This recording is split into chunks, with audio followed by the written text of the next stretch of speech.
our Zoom for the second segment of our show, when we'll have on the joint union leadership. But for the first segment, we have on the Minister of State, Minister of Finance, Chris Coye. He is the man at the helm of the negotiations from the Ministry of Finance with the joint unions.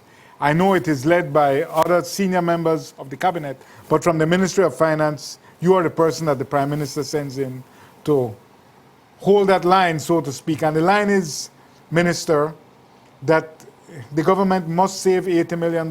That's really what is the bottom line on this. Yes. Is there any wiggle room on that at all? Well, I think looking at that line item requires understanding the bigger picture first. Where we are today and what we need to do. And looking at that, understanding our economic situation, we have to look at the overall macroeconomy as well as the fiscal position. So in appreciating that economic position, and we've had conversations and looking at the IMF and their report, clearly what we know as a fact is going into the pandemic last year, we were already in a weak position economically and fiscally. So we were in recession for 3 of the past 4 quarters. We were in economic contraction, but even beyond that, on a grander context, I think it's important to acknowledge or appreciate that the economy had been in decline for just about a decade. One of the worst economic performers in the entire Caribbean and Central America. I can't think of a country or economy that was doing worse than us, except maybe Venezuela. But really, the economy was already in a weak state. Getting now into 2020, there were no contingency funds in place. Government already had debt to GDP around 95%. The impact then of the pandemic was ever more severe as a result. The revenues, we suffered a shortfall of roughly 30% of revenues. And on the expenditure side, that didn't go down. The economy on a whole contracted by over 14%. Never before have we experienced that in our generation, much less the country's independence. So appreciating where we are right now and fiscally, the level of fiscal imbalance we find ourselves in at roughly 130% debt to GDP, or in absolute terms, a $4.2 billion debt relative to GDP of roughly $3.4 billion. We're underwater. We're way underwater. So then are the unions being fantastical in their counter proposals? We see that these counter proposals are perhaps programmatic or things that may take some time to implement. Do you accept them? Are they something that can be practically implemented? I think, and as you mentioned at the outset, we have been, as an administration, in a discussion. We're in a consultation process. We're in a budget consultation process. We have met with not only the unions, but we've met with the business community, the Chamber, the Belize Business Bureau. We've met with the churches, we've met with the NGOs, we've met with the productive sector, and we've met with the unions, all with a view to have stakeholder involvement and seek to evoke the recommendations of all stakeholders, including the unions. Clearly, we are on a path towards fiscal rebalancing, and we've disclosed the economic position. We've disclosed the fiscal position to any and everybody who wants to hear and listen. And recognizing the fiscal position and the fiscal rebalance required, we have indicated the recovery measures that need to be undertaken. And of course, that means looking at all components of the budget. But so do their counter proposals have any appeal to you? Is it practical? Is it something that can avert the proposed 10% pay cut? Well, I think that we are in the midst of this discussion, a discussion that the administration is holding in good faith with the unions. We have presented all that has been asked for, the information that has been requested, the data has been put together and shared with the unions. I think we have set forth and in rather great detail. I'm sure they will agree that no previous discussions ever resulted in the level of data and information that has been disclosed by this administration. But it also includes the elements of that fiscal recovery plan and the measures that we see need to be taken, including measures that are relevant to the unions and which integrate and even go further than what some of the proposals that the unions have put forward. Why is the government so opposed to entering an agreement with the IMF? We've seen Barbados, Grenada, Jamaica, Costa Rica, Ecuador, and other countries, they have embraced the IMF, and the conditionalities are certainly less harsh and not as pricey as anything the government can independently access. Why don't you just go to the IMF? Why have you said no? The conditionalities you reference, I'm not sure why you say they're less harsh. These conditionalities are certainly less harsh than if you access credit elsewhere or access support elsewhere. No, but what are those conditionalities? That's what I'm getting to. I mean, those conditionalities include retrenchment. Those conditionalities include tax hikes. Those conditionalities may even include devaluation. So we can't say that the conditionalities are less harsh. And the fact of the matter is we've done it before and we can do it again. So you think your homegrown solution can produce the same result which an IMF program would without all that pain? Yes, I believe that we can. And as I mentioned, in the past PUP administration, they experienced their challenges as well. And you had between 8 and 9% primary deficit, as much as that.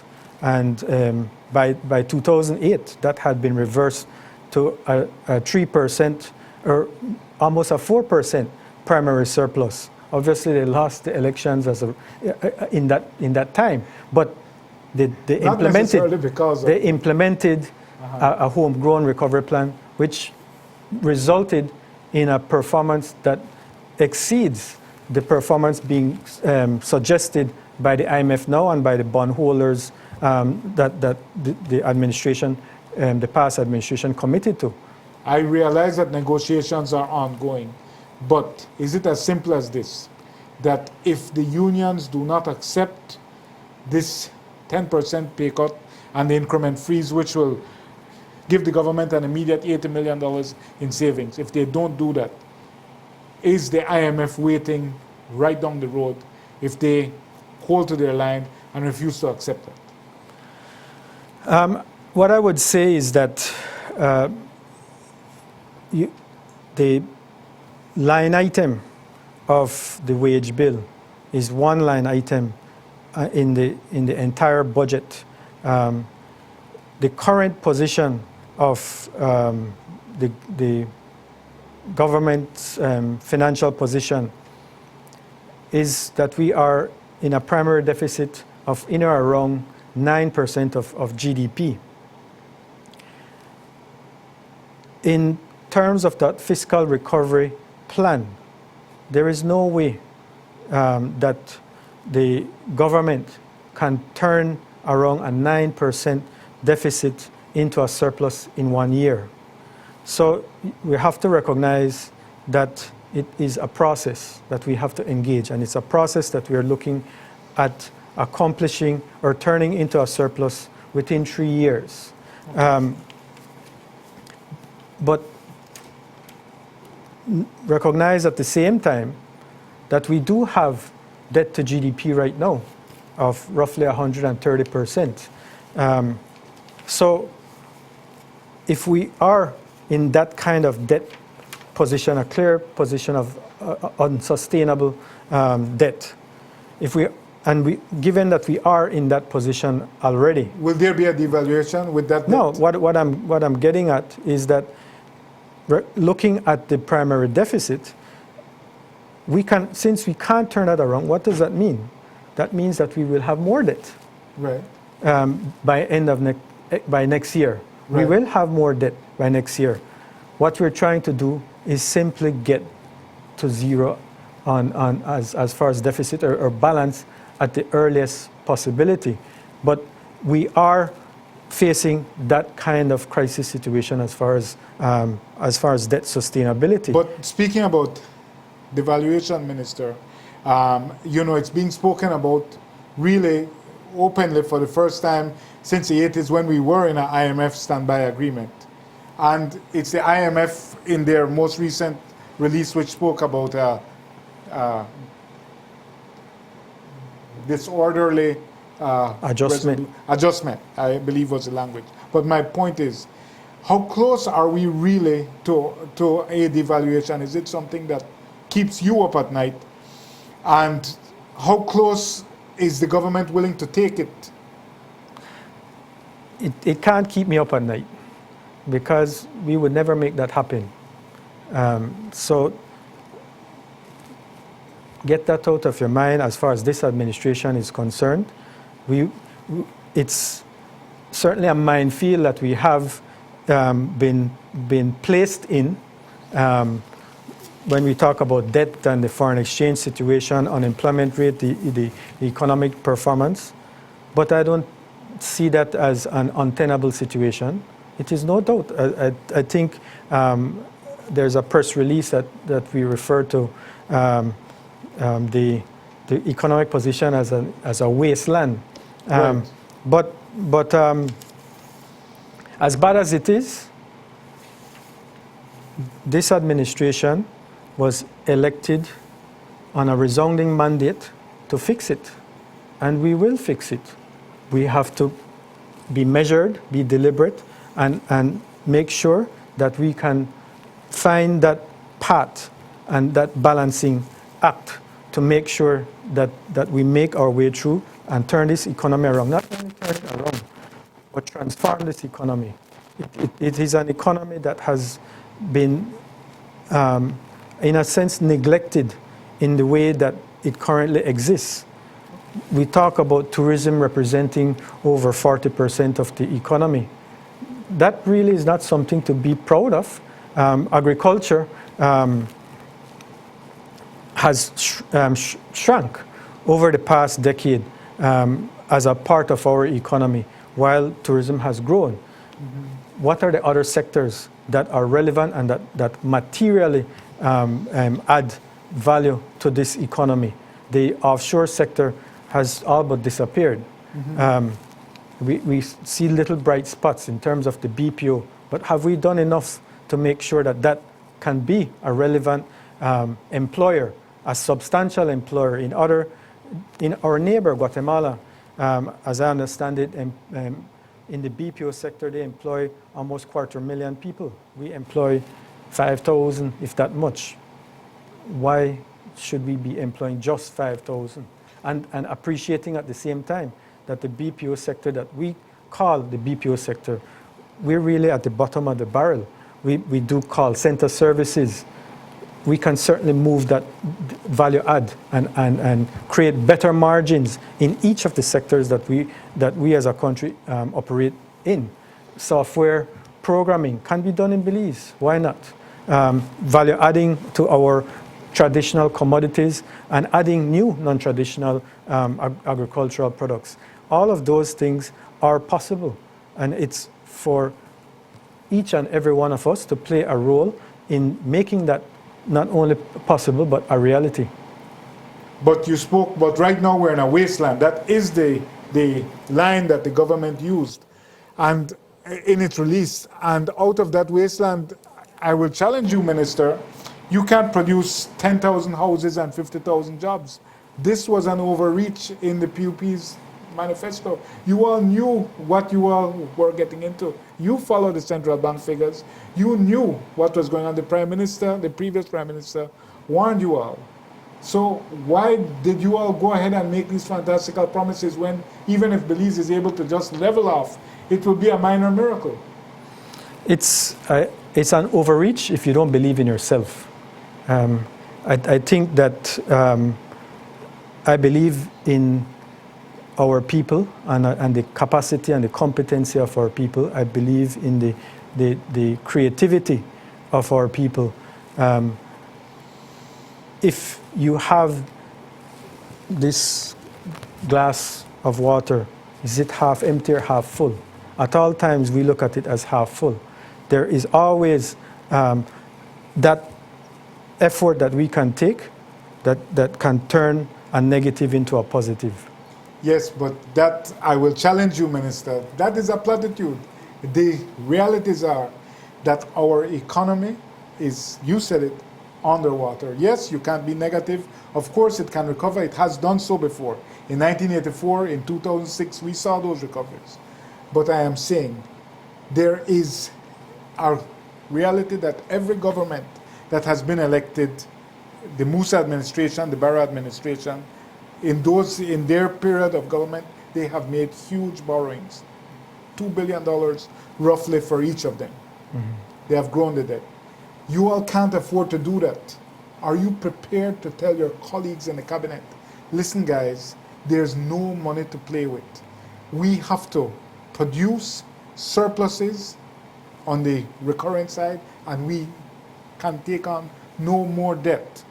Are you prepared to give them the bad news that there is no play money? The fiscal recovery measures and the adjustments that are required does not mean that there's no budget. There is a budget. We just have to, getting back into basic economics, we have to efficiently allocate our scarce resources. That's where the focus has to be on. So our capital expenditures will not be zero, but they have to be prioritized. They have to be prioritized to meet the needs, the current needs, but second, to look at how we use those scarce resources in a way that brings a return. In the form of investment, we have to make sure that our infrastructure, I won't call it our transport network, I call it a logistics network. We have to look at how we can be as productive as we possibly can, and that requires a proper infrastructure. So there will be infrastructure works that focus on enhancing productivity. That logistics network, that's what the focus will be on, enhancing the productivity and a consciousness of costs of production in that process. Earlier today, I heard you on another show speaking of a central procurement plan. And this was, the unions have been talking about this for 3 years. But do you all have the political will to go ahead with this now, to create a sort of central procurement office which would take away from those ministries all the power to give special contract to special friend, to so-and-so campaigner, uh, that's how politics works. Do you all have the will to take that power away from them and say, no, everything must come through a central procurement office? The unions will be very happy. They've been talking about it for years. Now that may have been the experience in the past. Okay. It seems to be the experience now. It's, today we had, not today, was it yesterday? Yesterday, that was endorsed. That was presented by the Ministry of Finance to Cabinet based on a small team that we had put together to develop a plan for introducing a centralized procurement unit within the Ministry of Finance. That was endorsed, fully supported, unanimously supported yesterday at Cabinet. So all the ministers supported that centralized procurement. And you all think it can generate savings of up to $25 million annually? That's well, $25 million in fact. Those are what the studies indicate. Okay. No, those are forecasts. But okay. Yes, it's again, you learn different things coming into government. I've never been in government before, but getting into government or being involved in government, that was something that immediately struck out to me. Having procurement decentralized by ministry is not only right for abuse and corruption as you suggest, but at the same time, it doesn't enable taking advantages of economies of scale. It doesn't volume discounts, and that's where real savings can occur. Real savings can happen. You said earlier today as well, I heard you say that the government as it is right now is oversized for the Belizean economy. It's too big for the Belizean economy. But your government has created so many new ministries. It has made it even larger. It has created the Ministry of Logistics, the Ministry of Blue Economy. I could go on. I identified at least 5 today. Haven't you all contributed to this oversized government needing so many new offices? We know the Blue Economy needs one that it has on Seashore Drive. How do you reconcile this? Well, I'd ask you to reconcile that suggestion with the wage bill. It's been 10 months under this, a little over 10 months in this current fiscal year. Okay, in this current fiscal year. Okay. And on a monthly basis, the central government wage bill is. I looked at the central government wage bill, and it peaked. Do you know when that wage bill peaked? In the heights of COVID and the heights of the shutdown. In June, 39 million that month. Why is that? Well, your guess is as good as mine.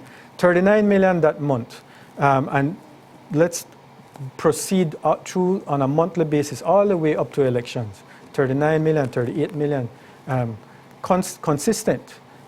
Sometimes even, peaking towards election. You know when the 3 lowest monthly salary bills have been? November, December, and January. And on top, the lowest month being January, the second lowest month being December, and the third lowest month being November. So whether you want to say that there are numerous ministries or many ministries, the fact of the matter is the salaries have come down. It's at its lowest in this fiscal year. But it's still unaffordable, and what we're winding down now, Minister, and I want to ask you, you know, you all speak about equity in one of your releases, and I know that one of the proposals is this wage cut and the increment freeze, but what are you doing about taking a tax on the rich? What are you doing about about taxing those who are making healthy profits and who can afford it, as opposed to the working class. Because, you know, once you take away their disposable income, you will create a terrible economic slowdown. I think there are a couple things to say to that query. First, I don't think there's any credible economist that would recommend a tax hike in a recession. I'm not sure how anyone would see that would stimulate economic activity. It will do the reverse. And the experience on that is the Great Depression. So if we want to be looking at depressing the economy further, that's what we can look at doing. Not even the unions themselves are recommending tax hikes at this point in time. The second, so you won't put some greater tax on the rich, on those who can afford it? What I think is important is that there is a focus on tax collection and enforcement of tax laws. Will it be 80 million? I think that question means having to look back at the primary deficit that I spoke about. That 80 million is not the only remedy, the only measure that is to be taken to reverse this primary deficit. There are numerous measures that we have to be looking at. The goods and services line item, we have to, or we have committed to cutting that 15%. The interest payments or debt servicing line item, that means having to look at debt restructuring, and those things are on the table. Everything is on the table. How all about of the those, GST, but, sir? But all of those together still will only bring us to a primary deficit of around 3.5% to 4%. So add all those things, that's what we're still in. So we still have to keep with our additional measures as we go into the next fiscal year, with a view to turning or rebalancing the budget. Will you go with the IMF's recommendation to eliminate certain zero-rated items? Again, it will put the hurting on the poor. That certainly is an area that you have to look at in conjunction with our local manufacturing, our local agriculture. How do we look at incentivizing that local produce, that local effort? That will certainly enable us to ultimately save on foreign exchange, and as we export, generate foreign exchange. Sir, we're winding down now, but I have to ask you very squarely. The unions brought it up earlier today, and it's a well-known fact that the financial secretary has failed in his responsibility and undertaking to produce, and it's under the Finance and Audit Reform Act, to produce a mid-year report and an end-of-year report. When was the last time the ministry received this from the FinSec?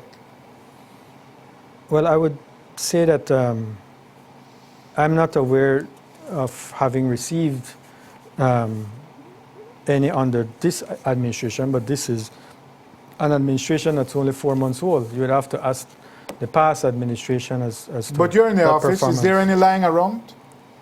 I haven't seen at this point in time. Okay, so we can conclude that's no. Super bond, sir. What type of haircut will you all be asking for, or will you go full default? And if you do, what type of message does that send? I think with respect to the super bond, we've been clear that we will have to have those discussions. The debt that we currently have, that we've inherited, not that in any way we've created, the debt that this administration has inherited is clearly unsustainable on the basis of our own analysis and the analysis of our own advisors, but also on the basis of the analysis of the IMF themselves. something has to be done about that, and something has to be done immediately. And that's where our debt management team has been tasked with identifying what direction we will go with a view to minimizing that line item in our budget. Sir, the IMF report, it makes a specific mention of the central bank restricting dividend payment for the banking sector. Will this apply to SBL that has been acquired, we know, by the Belize Bank Group? Because we know that their sale to the Belize Bank will require urgent repatriation of the dividends. Well, honestly, I don't know that there's any urgent repatriation of dividends. All I am aware of is Isn't that how SBL is? You could ask SBL that. So you don't know that there's any requirement for urgency on that part? No. Isn't there more instability created in the banking sector now that basically two banks now control basically 85% of the sector at this critical, tremulous time? I think that's where the central bank, the credibility of the central bank, the competency of the central bank is brought to bear. Certainly there is a concentration, as you say, in the number of banks and the influence and effect that can have. But I believe the central bank has demonstrated over time their prudence in addressing crisis situations. There was a great recession in 2008, 2009, under which the non-performing loan ratio, for example, was over 20%. Right. And at this point, they were able to turn that position around through their prudent and prudential requirements and standards. And I have full confidence that they will appropriately and properly and prudently regulate the financial sector now. Minister of State, you know we have about 20 more questions for you, but we can't. I'd like to ask you, what's your closing statement and what is our look forward? You mentioned earlier that we probably will not have a budget presentation in 9 days on March 26th. Not much comments other than to say that I think there is an appreciation of the necessity of involving all stakeholders in this budget consultation process. It's important to have everyone's voice heard. Looking back over the past decade and more, it's obvious to everyone that there is a level of distrust.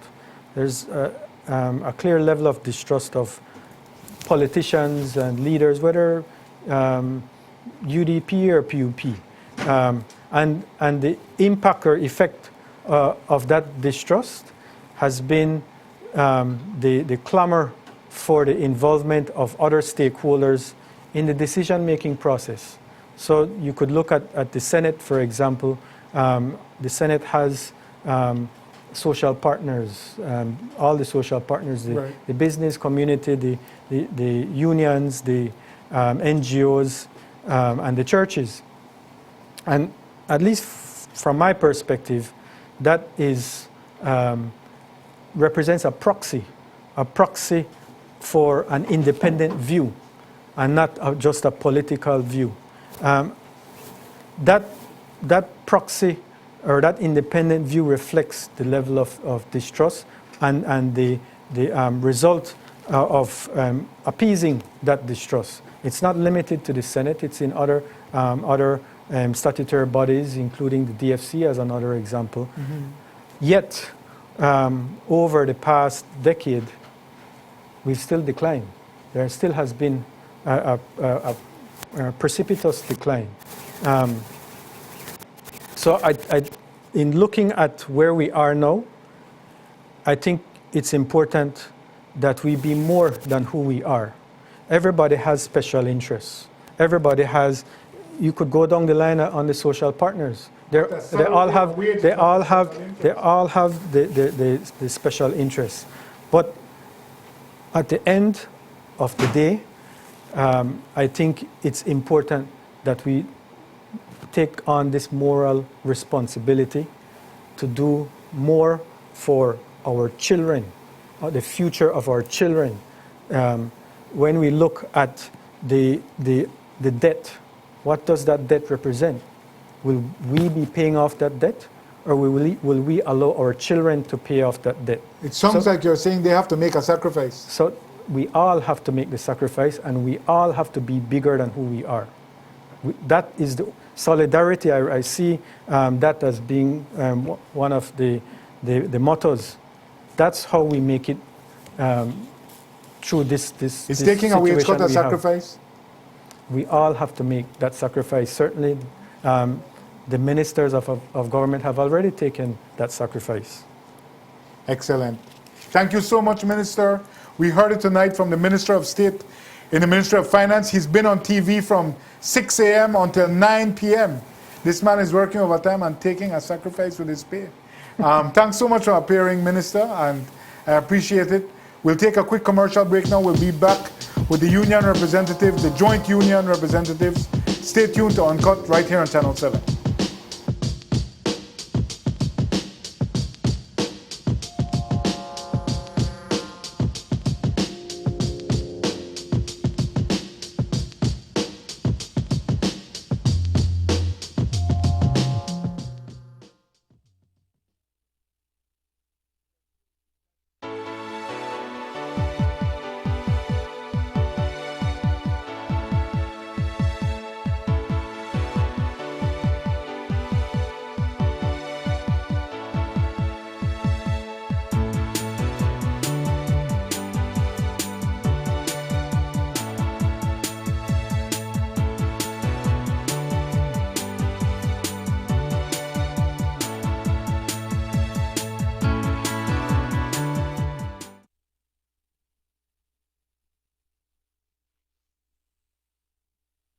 Over 3 decades ago, a Belizean company with roots in Toledo realized that Belizeans were paying far too much for life-saving oxygen. This concerned them greatly, and they decided to do something about it. Although Fabregas Belize Limited was born decades ago, that founding spirit of service to the Belizean people has not only been retained, but cemented into the fabric of how the company does business. Right before the worldwide pandemic began, Fabregas Belize Limited invested significant resources in improved storage and logistics for our country's life-saving oxygen. At the company's own expense, COVID-19 units in 2 of the 4 regions of the country received state-of-the-art specialized oxygen distribution infrastructure for in-hospital and direct-to-bedside oxygen provision. Today, our nation's premier tertiary referral hospital, the Carl Huchner Memorial Hospital in Belize City, is equipped with an ample, modern and suitable oxygen distribution system for its most pressing needs, even at the height of hospitalization due to the COVID-19. This investment in Belize's preparedness has ensured that throughout 2020 and now in 2021, Belize has backup reserves of approximately 300% more than the national need for life-saving medical oxygen. This important investment in infrastructure and technology is backed by a proud all-Belizean management and staff. Continuous training and adherence to international standards means that Fabregas stands ready to deliver the best products and service to its customers. So regardless of how Fabregas serves our nation, whether it's through providing the gases, technology and products that build Belize, or whether we serve by always ensuring that you, your loved ones and every Belizean home or in a hospital always has access to life-saving oxygen, Fabregas has got your back. And together, we look forward to rebuilding this nation in a post-pandemic world. Fabregas Belize Limited, we got your back.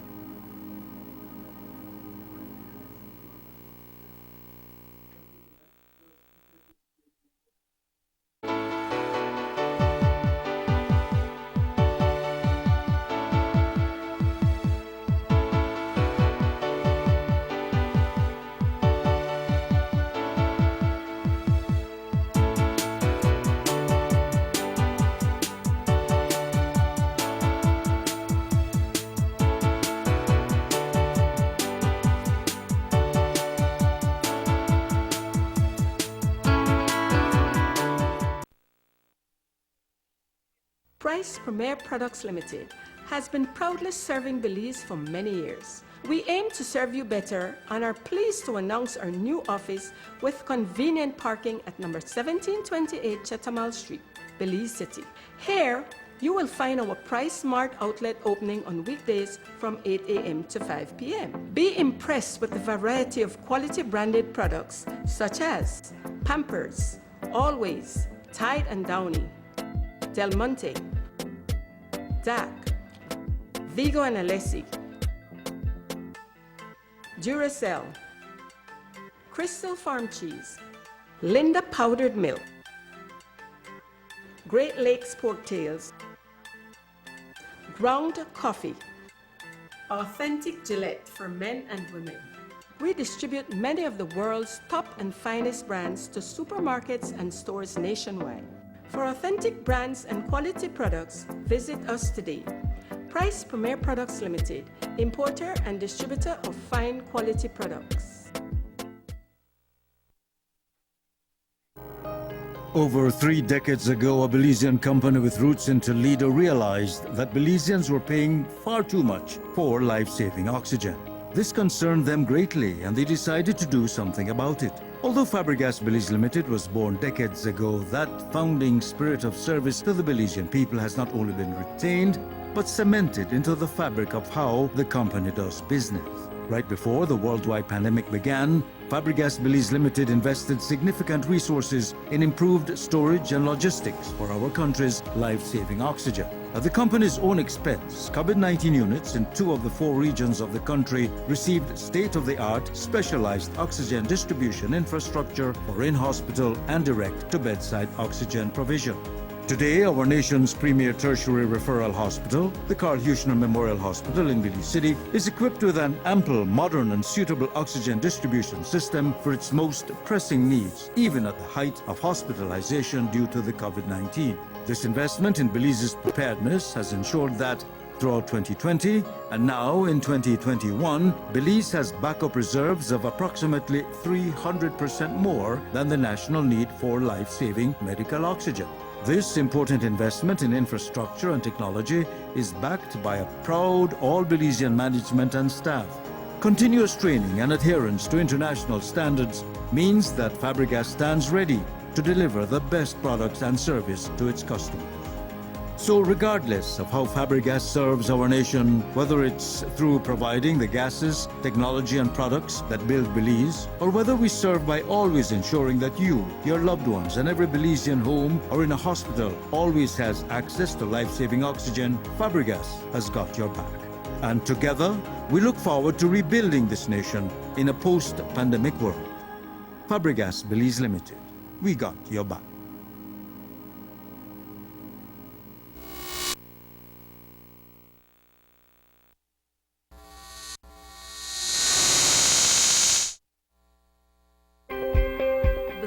Fishers have been petitioning for a gillnet ban since the 90s. Following a multi-year process, on November 5, 2020, the government of Belize banned gillnets. Oceana and the Coalition for Sustainable Fisheries are currently dispersing $2 million Belize dollars to licensed gillnet users to help them transition away from the gillnets to clean fishing gear and practices to ensure that licensed Belize fishers and their families are not marginalized. Here's how it's going so far. This money had been 100% useful for me. My family, I have my Kamala wife with 3 kids, put food on the table. I bought a 31-footer boat to do deep water fishing. I started to build some lobster traps. Plus, I had boats and everything already. I rebuilt my camp and I used part of it for reconstruction, some lobster traps and fish traps. Gillnet should be out completely. That is one that I'm very much against. We catch anything from half pound to whatever. So you could see where we don't take care of our business. It's good to practice sustainable fishing because you don't know if the younger generation will be able to know snook, tarpon and those kind of fish. I've seen more fish, more school fish in my area, and that's good for the future generation. I hope we get more fishermen with that conservative attitude. We can't give up the fight. We have to keep on fighting and do the right thing. With a successful transition program well underway, these former gillnet users are doing their part to guarantee a future in fishing through sustainable practices and uplifting both their families and their communities. To the generations that came before, and for the generations still to come, a thriving, abundant sea is possible.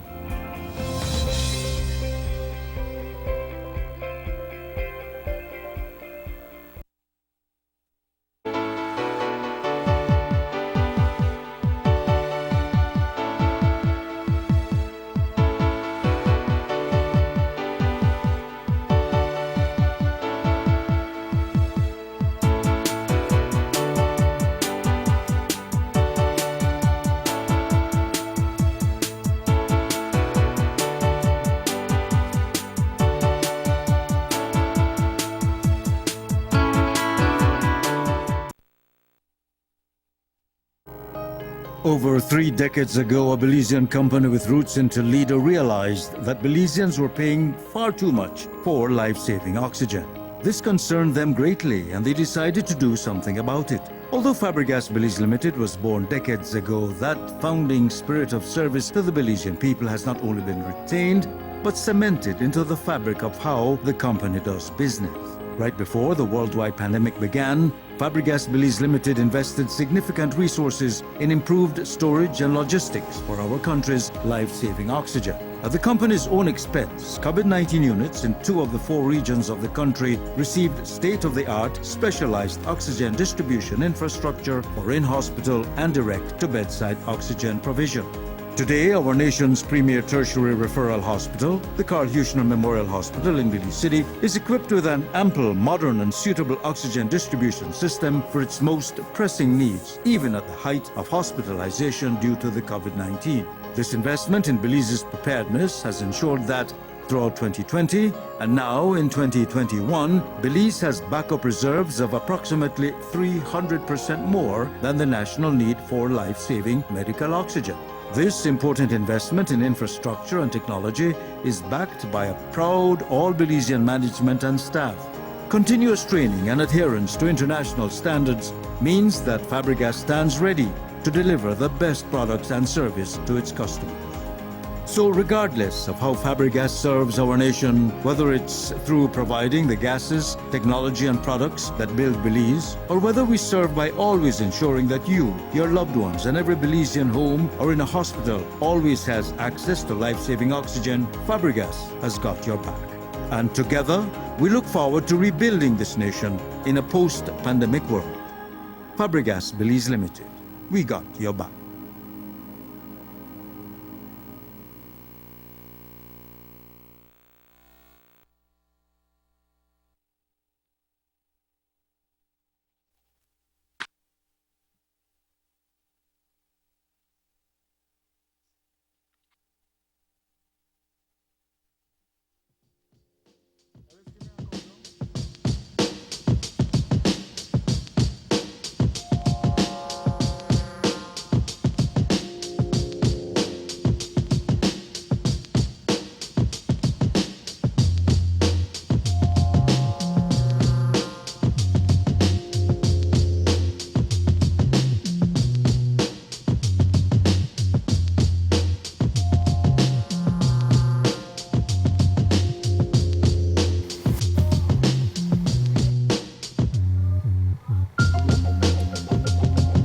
Thanks for sticking with us. Welcome back to Uncut.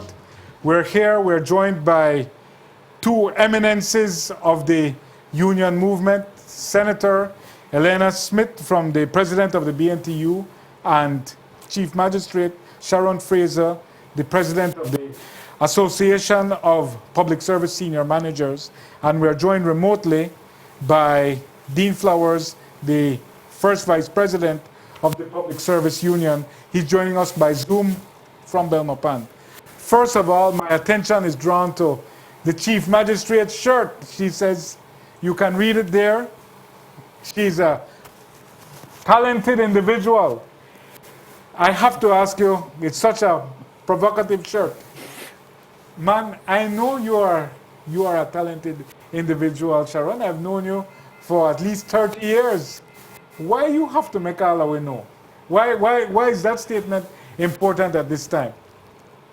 Well, as I indicated, I can't take credit for the shirt. My children have been, just like every other Belizean, have been listening to what has been transpiring.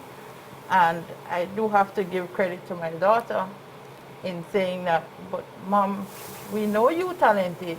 And she came, I am just modeling the shirt. But it's indicative of something that obviously the government feels they have a monopoly, or some in the government feels that they and their inside clique have a monopoly on solutions to this great problem we find ourselves in. And that you all, your agency is taken away, and that they are the ones who know best and who have to make the ultimate decision about what's going to happen next. Are you all somewhat insulted by the tone of the overall conversation so far, insofar as the day after elections, the day after municipal elections, it's like, okay, it's on. We're telling you the real. We need a 10% pay cut, and that's what it has to be unless you all can figure out where to come up with 80 million. Do you think the tone has been wrong? I believe so, but I'm hoping and I'm encouraged by, you had Minister of State just a while ago on, and he's talking about we're in this together. He even talked about solidarity. So that I'm hoping that in fact it's some people who are not necessarily the persons who ultimately will make the decision, that in fact will be taking us as equal partners in this whole trying to rebound our economic situation, and in fact put us in a better place than we would have been and is in fact in at this point. Elena, Senator, you were here when the Minister of State was dropping up, and he repeated the chorus of sacrifice. That we have to sacrifice now was his reasoning for the future generations. Otherwise, we'll pass this problem on to them. What did you make of those remarks? Well, again, we keep hearing that statement over and over. We heard him say that they were given an overwhelming mandate. You know, those are some of the comments that we keep hearing. Given a mandate, an overwhelming mandate, everybody's sacrificing. But when we look at everybody's sacrificing, Jews, it's how it is that is going to happen. So is it that I must sacrifice more than you? Is it that you are, it's like we're at Animal Farm. So you are willing to cut my salary by 10%. You are willing to remove my increment, and I will not be given anything until the time of my retirement. But you are saying that you are willing to give up your 10%, but what else are you willing to give up? And comparing your 10% to my 10%, there's no way that we can compare that. No way. Yes, your 10 might be more, but you can live off of the 90 that you'll be left with. I want the 10 that will be taken away from me is the 10 that I would normally have to spend. So it means that 10 that I would have been spending, I don't have it anymore, and I can't spend it anymore. So we have to look at, it's not just about people sacrificing or everybody sacrificing. Because we, as you rightly said, as unions, we have been putting this message out for some time now. Nobody has been listening. And we are now at the point where, listen, it's breaking point now. And we must be the ones now to what? To carry that load? That's not fair. But how do you respond to the criticism that you all have been rewarded bountifully? Between 2014 and 2016, you all got a total of 24%, and that the wage bill, you all know it, was 242 million in 2008, and now it's over 500 million. It's going towards 600 million. How do you respond to that criticism that It's 274, sorry, to 554. Right, but you can't put that just on us, because we know that there were lots of hiring during that period of time. And if you look at... But you got a 24% increment over 3 years. Right, but looking at that, Jules, is not that we were getting more. We were just really and truly, we were trying to reach or trying to match up to what has been happening. It was just an adjustment that we were being given to be able to meet what has been happening. So increments are earned. Nobody give you increment. You are appraised. If you pass your appraisal, you get an increment. So it's not anything that you are just given just like that. It has to be earned. So it was a salary adjustment to help us to try to get to the point where we should have been some years behind. Now, if we can bring in Mr. Flowers from the PSU. Guys, are we able to bring up that Zoom? Hi, good night. Thanks for joining us via Zoom. What would you say to the what might be a criticism that, well, you know, if you don't take a 10% pay cut now, you could be looking at retrenchment of your fellow public officers, or you could also be looking at devaluation situation because the debt position is so unsustainable. So you might have the same pay, but it might not have the same value. What would be your response to that?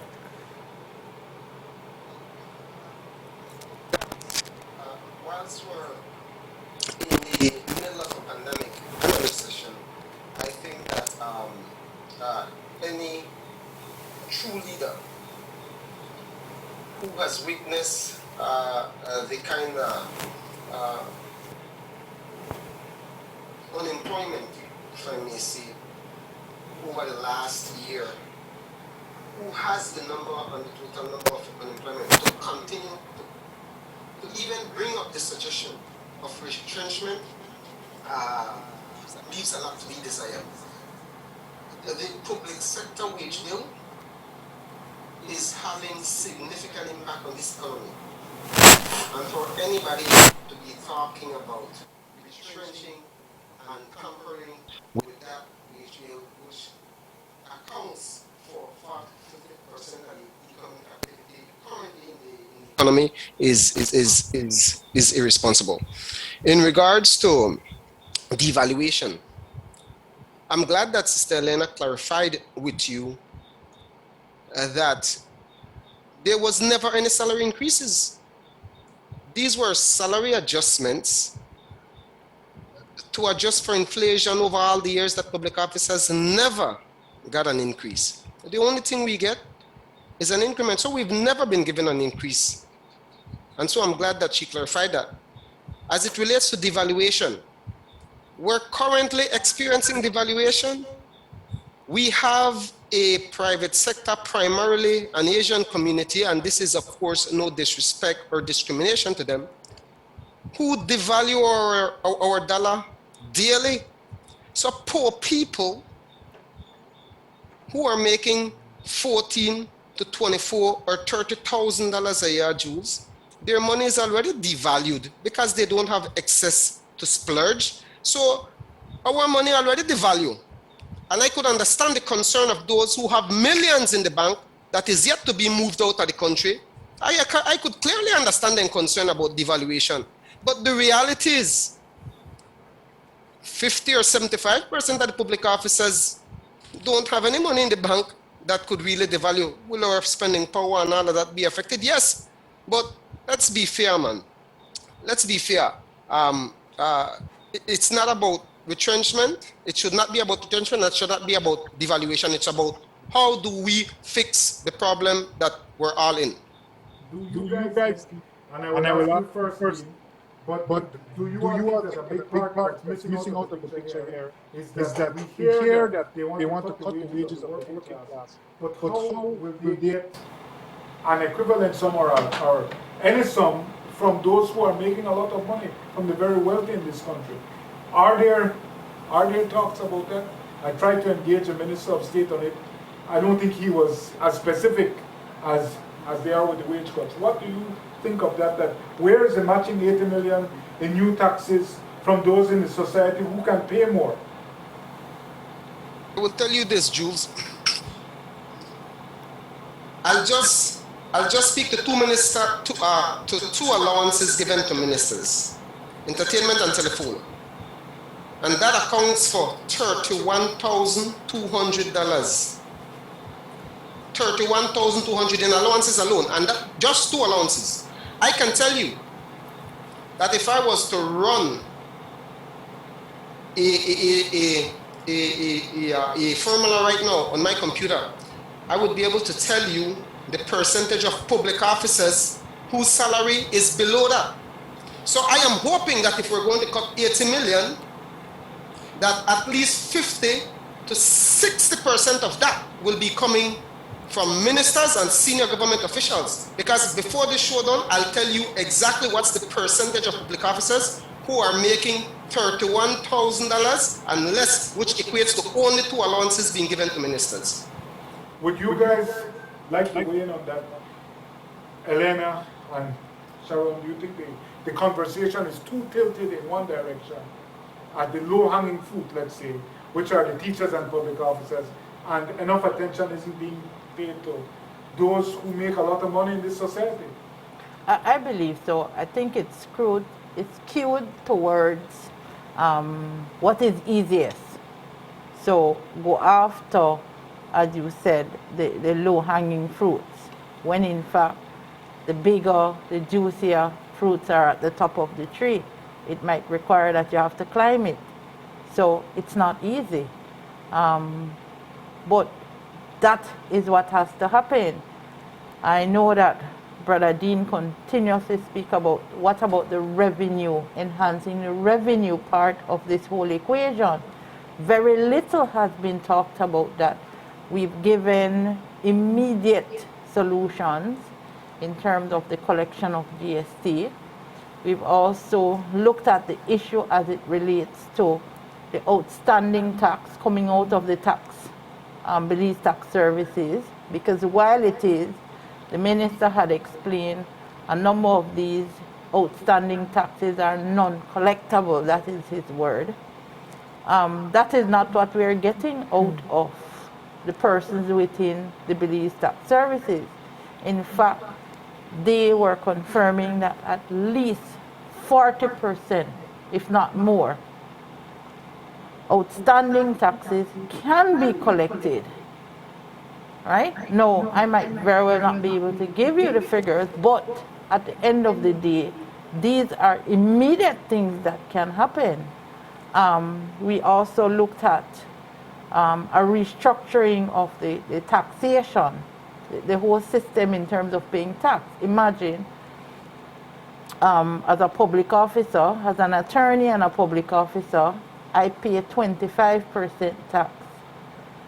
An equivalent counsel who would have been qualified the same time with me came back, and he or she is only paying 6%, and I'm paying 25% off the top. So we're asking for a little bit more equity in terms of that. So me, I don't have a choice. That 25 is taken away from me off the top. I don't even see it any at all.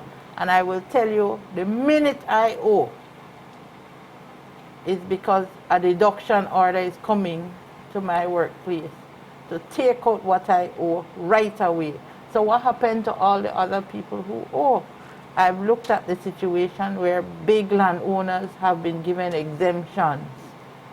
There have been write-offs, there have been tax breaks. I don't get a tax break. Exactly. At no point in time I have been told. I remember there was a time when there was a miscalculation because I teach part-time, and I was told that I owed over $9,000 because of the miscalculation. Immediately I was given a deduction order. I wasn't given any break or any write-off. Why? Because my salary is there. It's easy to go after that and collect from there. So it's a low-hanging fruit. So let me fast forward this, because we're having a conversation, Dean, about something that is abstract. I will give you my interpretation of what's real. Political power is real. Yes. And those with political power in this country, which is the governing administration, see it like this. We just came off 2 massive mandates.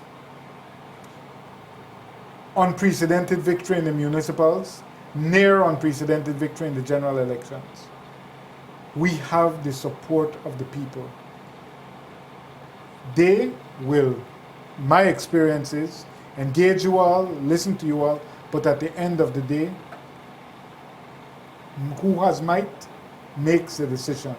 They have the majority, they feel they have the support of the people, and they feel they have the support of the regular working people in the private sector who have taken losses to their wages. Many have lost their jobs, and they feel that the majority of the populace out there supports them. And at the end of the day, my experience on it is, I don't want to be preemptive, but my experience is that they will say, I heard you, but here's what's going to happen. Uno and get cut. Elena, what happens then? Well, Jules, I think if you recall, when governments come with these hard lines, Right. there are consequences to those kinds of behavior. And so you can come and you can tell me, as they would normally do, I consulted. They come and they tell you, and that's consultation for them.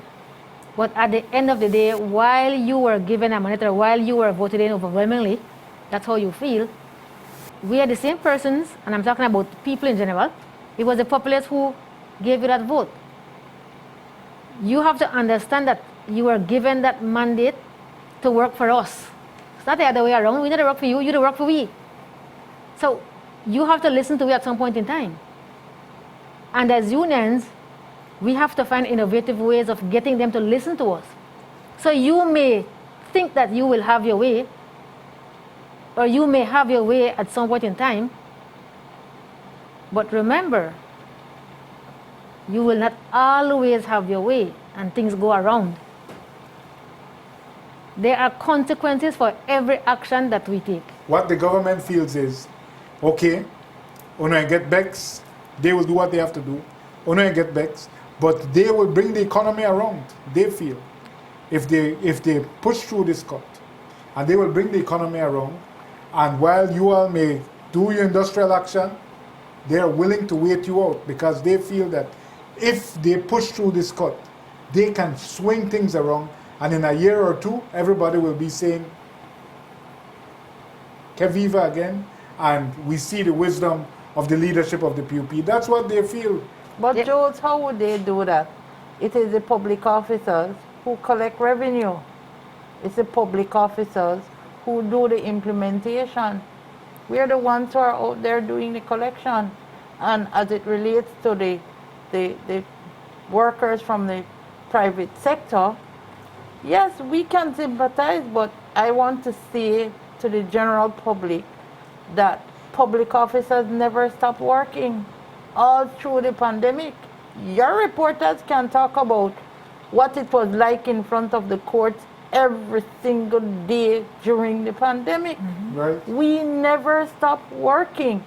And not just that, you have the frontline workers, you have the police officers, you have the Coast Guard, you have, and even the teachers who have been home trying to reach out to our children, the same children that we're trying to protect and work towards to ensure that their lives are better.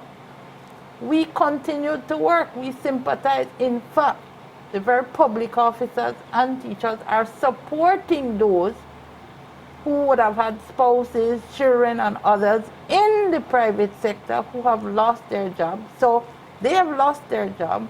We're continuing to support them. And then you're going to take from us as well. So in addition to that, you take 10%, it means that the persons who are above the threshold, the tax threshold, have now gone down. So you've lost taxes too. So tell me, Jules, you're the analyst. How are they going to do it without the people who do the implementation, who does the enforcement, who does How are they going to do it?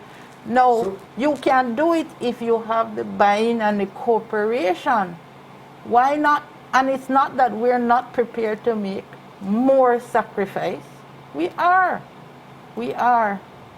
But we're asking for certain things to be put in place. And I want to say, if you allow me, today is not the only day or post-election that we as joint unions have been saying this. I've heard all kinds of criticism. I've seen persons who I believe should have known better making very unfair statements about PSU, about APSSM, and we're trying to ride on the backs of the teachers, when in fact, those of us who know better and who have been there know that we have been under the barrel. We didn't let them get away with anything. It might be that it wasn't as vocal. The media was not as involved as it is now.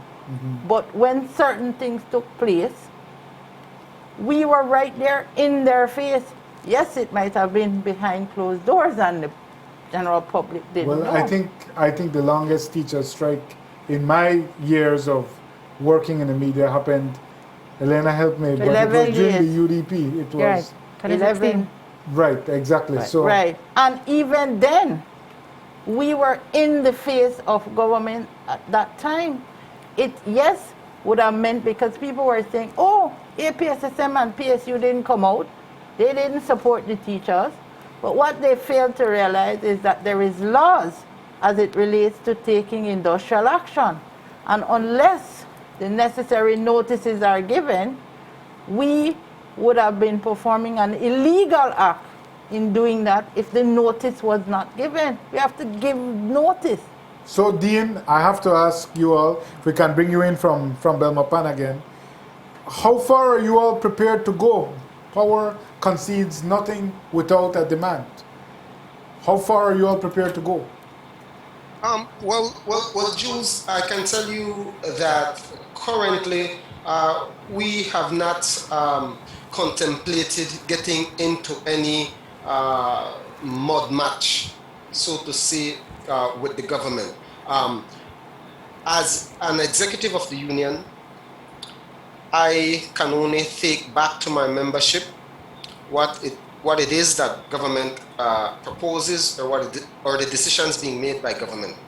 It is the membership that will decide how far are they prepared to go. And as a result of that, we have said to our members, if you're prepared, if it is that, well, at the end of the day, you guys will tell us how far you're prepared to go.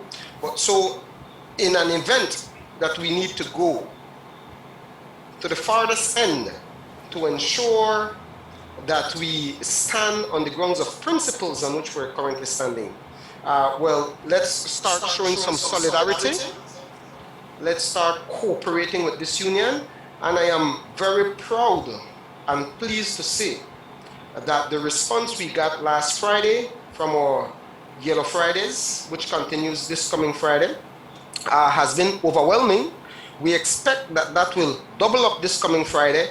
And I am also pleased to announce that as a show of unity and solidarity, the media will be entertained on Friday by the wonderful showings that you'll be seeing across this country by public officers taking a stand during the midday hour. So, Jules, we're not at any stage of industrial dispute or trade dispute, but we're at a stage of showing that we are serious about what we have put forward. We're serious about saying that the proposal that the government has sent forward is unacceptable, and we will show that we're serious about that by making a solidarity stand this coming Friday once again, and every other Friday, until this matter is resolved and until we get the kind of governance systems and strengthening of our institutions that we're also requesting of this administration, who, by the way, like the Barrow administration, was elected with a strong mandate for good governance. not a strong mandate to do as you please. Our responsibility as voters does not stop on election day. As a matter of fact, it only starts. The real work of the electorate now kicks in. So the mandate that was given on election day, that's it. Now the vigilance begins.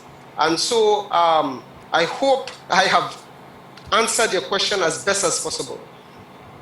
Indeed, you have. So let me ask you all, now the government is in receipt of this document from you all. On my computer, it was 8 pages, and it makes a lot of recommendations. Many of them I've seen before, and you all will agree to that. You've been singing the same song for 15 years, or more than that, 20 years probably, but the band plays on. We know how these things are, but it seems that you all have at least had the effect of delaying the budget presentation. The indication that we have now is that the budget will not be presented on the 26th, as was previously planned. Is it that, do you all feel that you all had been sort of negotiating with a gun to your head insofar as like, well, we need to wrap this up by Wednesday, or we need your response by Monday because, you know, we're presenting the new budget? Did you all feel pressurized, Elena? Yes, that was what came across to us, that they were on a timeline and they had to meet a certain timeline. And so we met until I think it was like midnight, you know, the night before I think we met until midnight, and then the following day we met again like 2 times during the day to finalize the document. And we were unable, Jules, to submit to them the full document that we wanted to submit. And so we went ahead and we sent a portion of it. We responded to the questions or to the requests that they made to us. But the other aspects of our proposals did not go in. And so time was not on our side based on what they were telling us. And now we are seeing that they are pushing back, and then they're pushing back again. So there is time. It's just that I guess, you know, they wanted to stick to a certain timeline and they wanted to get those things done by a certain time. And so it was rushing for us. And so realizing that our unions are so big and we have to go and consult our membership, that posed another problem for us, because in this day and age we can't have the fastest way to reach them was to have a meeting. Now, if you are doing Zoom, some people are in the rural areas, you can't get to them, they don't have connections, all sorts of things. So it took us a bit longer, and when I said to them that I needed at least 2 weeks or more to consult my members, that won't be too long because we need to have this by this date. No, we quickly submitted to them, and today we hear, they're going to push back again by another 2 weeks. Right. But then, so it's pushed back 2 weeks, the presentation of the budget. How do you all feel entering this new phase of negotiations now that the Minister of State had told me that he will be sending his response to your counter proposal, but one has the feeling that the government, it's so, I don't want to say it's easy because it's never easy to cut anyone's pay, but it is the simplest way to save money when you're in large administrations. It's off the top. We called it the low-hanging fruit. But really, these things that you are proposing here, I read through it. Those things are not as simple. They are, and they're not as specific. If I have to cut everybody's pay, it's like that. I know exactly what I'm going to save off the top. In this situation with the IMF, you've seen the IMF recommendations. Is the government under pressure to just choose this solution? And is that not inevitable, no matter how hard you all may feel about it? Is that not somewhat of an inevitability because it's the easiest solution, quickest as well? Well, yes, it might be easiest. I'm not going to dispute that. But at the end of the day, you need to look at the impact that it is going to have. Because even when we were discussing at the consultation meeting with the joint unions, what we had said, if it is we had reached the point of looking at cutting salaries, I know we had proposed that do it staggered, as opposed to saying cutting 10% off the bat. look at it where you would consider those public officers and teachers that are making at the lower income bracket, right? So while it is that equity might dictate that if you take 10, you take 10 across the board, but what about this social inequity that it's going to create? The social imbalance. As it is, there are public officers on pay scale 1, pay scale 2, who basically can't meet all their needs. If you cut from them, and then they already don't have enough grocery basket, so that means that these persons will be then in need of these grocery baskets where there are already not enough of. So how is it that they are going to live? So even that we were saying, if it had to reach that point, consider the social issues that might be created if you do that. We're not saying that, in fact, maybe that might not be inevitable, but we're saying that can't be the first choice. It can't be. We're saying, okay, if it is, we've been here before. We've been here. And all kinds of promises were made. Yes, a different administration, but once you've bitten once, you've bitten twice. At least at some point you have to say, you know what, enough is enough. Put things in place so that put a fence, put a something, put in legislation to ensure that good governance, which is the platform under which this administration came in on, is in fact effected. But now, Dean, if I could ask you, I hear that, but I am the managing director of a private company here, and we have had to do pay cuts. Other media houses have as well. For a brief period we did. And I'm just saying that you reach that point, and it's the most painful point, but you reach that point when you run out of money. There is no money to pay. There's no money to buy XYZ. So all those things have to cut. Why is it that the unions, it can be argued, why is it that you all are unable to accept that the government just does not have the money and can't continue to borrow? We hear what the social impact is going to be. We understand, but money done. I felt that way when I had to cut my employees' salaries. It was painful. So what happened to the 26 new vehicles? What happened to the $84,000 rental? What happened to, in fact, I know that there has expressed interest to rent the third floor of the Social Security building in Belmopan. What happened to all of those things? What happened to the over $3 million of new hirings that took place since this administration came in? We don't have money. We don't have money, right? So you think the government is talking through two sides of its mouth? Well, it's being duplicitous. Exactly. Well, that's what it's not me. I'm saying to you what is out there, what we are seeing. If it is that we're broke, how it is we can not follow the process and get 26 new vehicles, or contracts. The new contracts that are coming in, the number of new hirees. I know there were some replacement, but new hirees. There was a certain minister who came on the TV and said, well, I have to bring in my people. If we're serious, come on, let's be honest. Would you speak on that, Dean? We know that the public service, I know of a number of PUP faithfuls, Minister Shabat said, I have to bring in my team. You know, would you speak about this practice in the public service of bringing in new people? It's really unfortunate, and one of the recurring statements that we keep hearing is exactly that.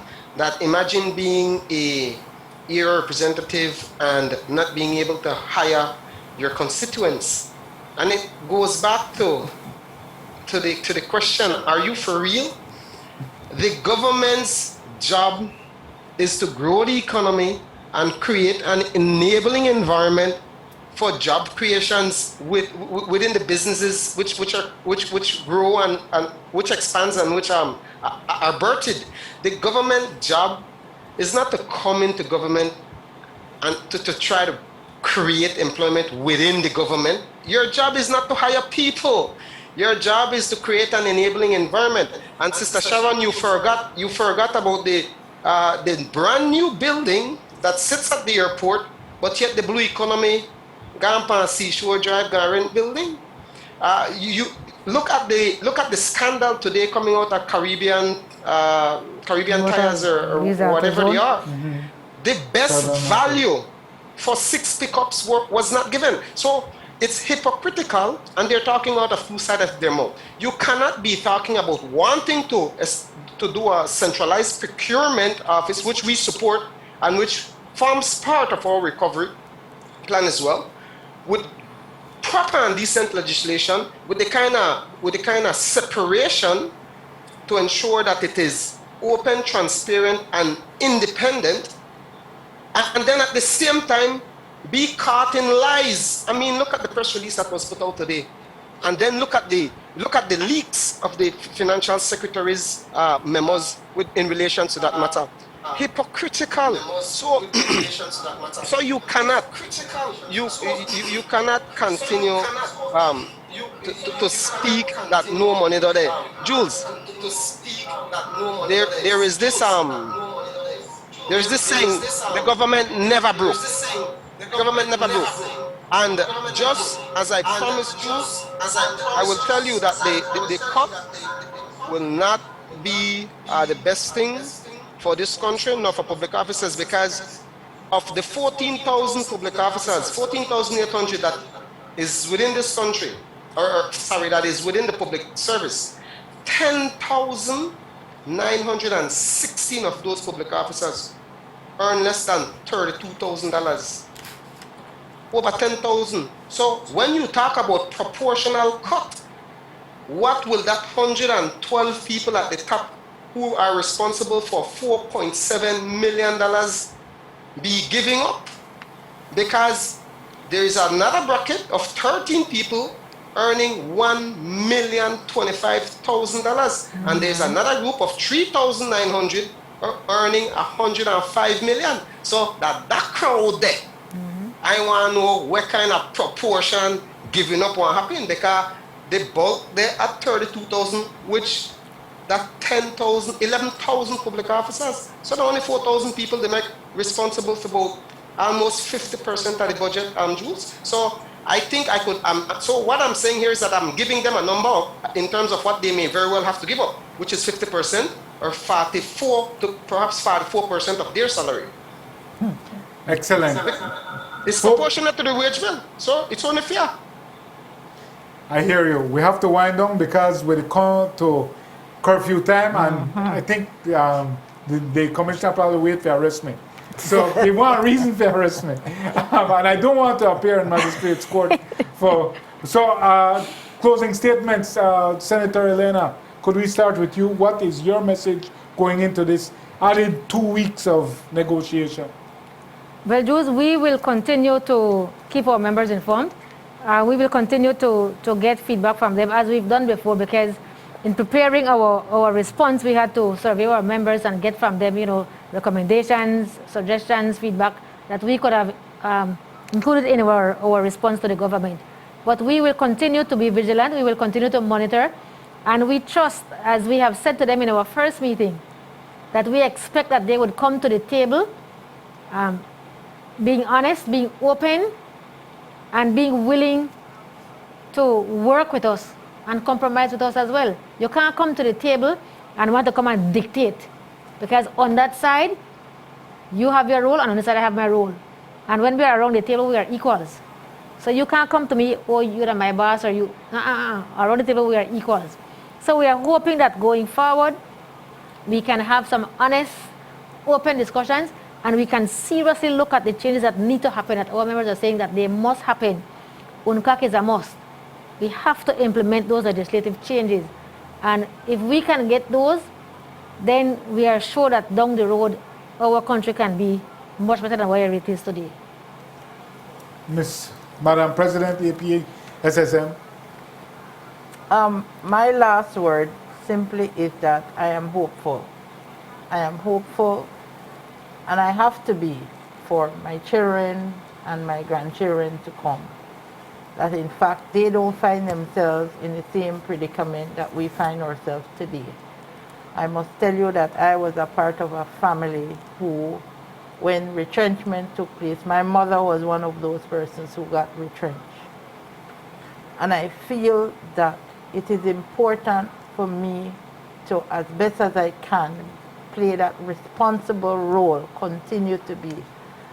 I have undertaken and I've asked my colleagues for us to continue to be respectful, for us to continue to be responsible, and for us to play the role that we are to play to ensure that we look after the interests of our members and ultimately the workers of Belize and Belize as a country. And that is where I have said we need to remain focused. We need to make this work. We're all in this together. And I've said to them that, well, for all the naysayers out there and the haters out there who are criticizing, instead of coming up with solutions, I challenge them.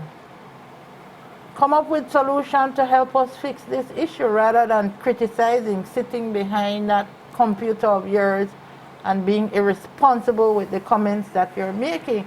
And those persons know who they are, and I'm sure they're watching your show, Jules. So we are going to do what we need to do responsibly. And that is one of the issues that I have been insisting with my colleagues that we do. We will not be disrespectful despite any disrespectful comments that are thrown towards us. We are doing it for our members. I hear you. Dean, closing remarks from you? My closing remarks, Belize, let's focus our energy where it needs to be focused. The tax department projects annually $600 million in the taxes. 80% of that is being paid by only 20% of the registered taxpayers. Think about that. 80% of the taxpayers out there are responsible for only 20% of the revenue collected, and 20% responsible for 80%. So that is where focus needs to be. This union, the Public Service Union and the joint unions, will continue to act responsible and in the best interest of this country. Any decision we take will not be in our interests, but always in the best interest of this country, to put us on the right foot and on the right path to recovery and to good governance. Thank you, Jules, for having us. It's a pleasure, and I'm glad that you never had none of the sweat tonight. It's my being nice night. Excellent. Well, thanks so much for being here, Senator, Chief Magistrate, Mr. Vice President. Join us next week on Uncut. We know we've had some bad news in the city tonight. It's a very violent night in the city. We've been receiving the messages, so please hold it down. Wanna go home and a curfew. Good night. Join us next week on Uncut, when I promise I won't be as nice as I've been tonight.